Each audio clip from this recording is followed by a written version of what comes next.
नमस्कार मित्रांनो, मी आप्पासाहेब दराडे तुमचं सर्वांचं जलेंद्रनाथ गोट फार्म यूट्यूब चॅनलमध्ये आपलं सर्वांचं स्वागत करीत आहे. तरी आज आपण पाहणार आहोत कमी खर्चामध्ये शेड आणि शेळ्याचे संगोपन. कोणत्या जातीच्या शेळ्या आहेत, त्यांचे संगोपन कसे करायचे हे आपण ह्या व्हिडिओच्या माध्यमातून तुम्हाला सांगण्याचा प्रयत्न करा. तरी व्हिडिओ आवडल्यास लाईक आणि सबस्क्राईब करायला विसरू नका. हे बघू शकता आपले शेड, हे मेडिसिन बॉक्स आपल्या शेडमध्ये जे लागणार आहे ते एकदम. तर मित्रांनो, बंदिस्त शेळी पालनातील सर्वात महत्त्वाचा मुद्दा म्हणायला गेलं तर त्यांना खाद्य व निवारा सर्वात महत्त्वाचा मुद्दा आहे. तरी आपण पाहणार आहोत कमी खर्चामध्ये शेड व शेळ्या कोणत्या जातीच्या आहेत ते. सर्वात पहिल्यांदा मित्रांनो सांगतो मी तुम्हाला की आपल्या शेडची दिशा पूर्व पश्चिम असायला हवी. त्यानं काय होतं, सकाळ संध्याकाळचे उन्हाचा प्रकाश पडल्याने मच्छर हे होत नाहीत, कुचिड होत नाहीत. आणि आपण ह्या व्हिडिओमध्ये तुम्हाला सांगण्याचा प्रयत्न करणार आहेत आपल्या शेडला किती खर्च झाला हे तुम्हाला तंतोतंत सांगतो. फक्त व्हिडिओ पूर्ण पाहायला विसरू नका. लाईक सबस्क्राईब करा. तरी मित्रांनो, व्हिडिओ पूर्ण पहा व शेळ्यांची क्वालिटी कशी आहे ते कमेंटमध्ये सांगायला विसरू नका. सगळ्यात पहिल्यांदा म्हणजे आपल्या शेडची दिशा पूर्व पश्चिम असायला हवी. आपल्या शेडची साईज 21x16 आहे. तर मित्रांनो, आपण ह्या शेडला लोखंडी आडू आणलेले आहेत. तर हे मित्रांनो आपल्याला 3000 रुपयाला बसलेले आहेत. आणि जे झाडाची बंडाटी असते ते कोठ्याला आडवी टाकायला, ती आपल्याला अशीच शेतात मिळून गेलेली आहे. व पावसापासून संरक्षण आणि उन्हापासून संरक्षणासाठी ताडपत्री आणि ग्रीन नेटचा वापर केलेला आहे. आपल्याला ग्रीन नेट 600 रुपयाला बसलेला आहे व ताडपत्री 1200 रुपयाला बसलेली आहे. आपला मुद्दा एकच आहे, कमी खर्चामध्ये म्हणजे झिरो बजेटमध्ये शेड करण्याचा प्रयत्न आपण केलेला आहे बरं का. आणि जमिनीवर फक्त मुरुम भरून घेतलेला आहे.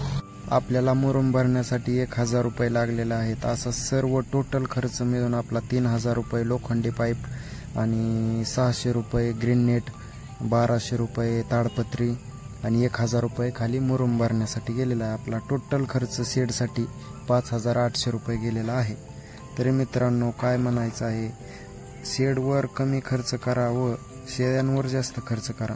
आता आपण आणि दुसरा मुद्दा आपण पाहणार आहेत. आपण ज्या शेळ्यांना खाण्यासाठी गव्हाणी बनवल्या आहेत त्या आपण घरच्या घरीच बनवल्या आहेत. तरी मित्रांनो, 200 लिटरचं बॅलर आपल्याला 800 रुपयाला बसलेलं आहे. आणि त्याला जे लागणारा एल चॅनल आहे ते आपल्याला 1500 रुपयाला. असं मिळून टोटल खर्च 2 गव्हाणीला आहे. तुम्ही व्हिडिओमध्ये बघू शकता. तुम्ही 2300 रुपयाला ते गव्हाणी आपल्या घरी तयार केलेले आहेत आम्ही स्वतः. आणि शेड समोरील तार कंपाऊंड आहे आपल्याला, ते जे ताराचं बंडल 2 लागलेले आहेत आपल्याला. आणि 50 फुटाचं एक बंडल असतो चारही बाजू.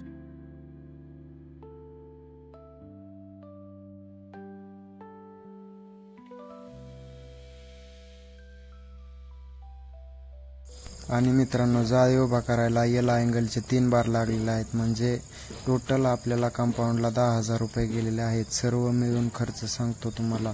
कंपाऊंडचे 10,000 व शेडचे 5800 आणि गव्हाणीचे 2300 असे मिळून 18,100 रुपये आपल्या सर्व शेडला ट्रक्चर, गव्हाणी, तार कंपाऊंड, फिरस्ती, मुक्त शेळी गोठा तयार झालेला आहे. तर मित्रांनो, शेळ्यांसाठी निवारा झाला कमी खर्चात तयार. आणि आपले शेळी पालन गावरान उस्मानाबादी जातीचे आहे. तरी मित्रांनो, हा व्हिडिओ कसा वाटला कमेंटमध्ये नक्की सांगा व चॅनलला सबस्क्राईब करायला आणि आवडला असेल तरच लाईक करा. मी साध्या आणि सरळ पद्धतीत व्हिडिओ बनवला आहे.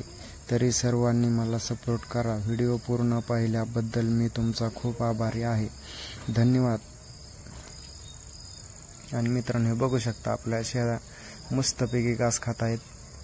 कशी क्वालिटी हे तुम्ही व्हिडिओमध्ये सांगू शकता.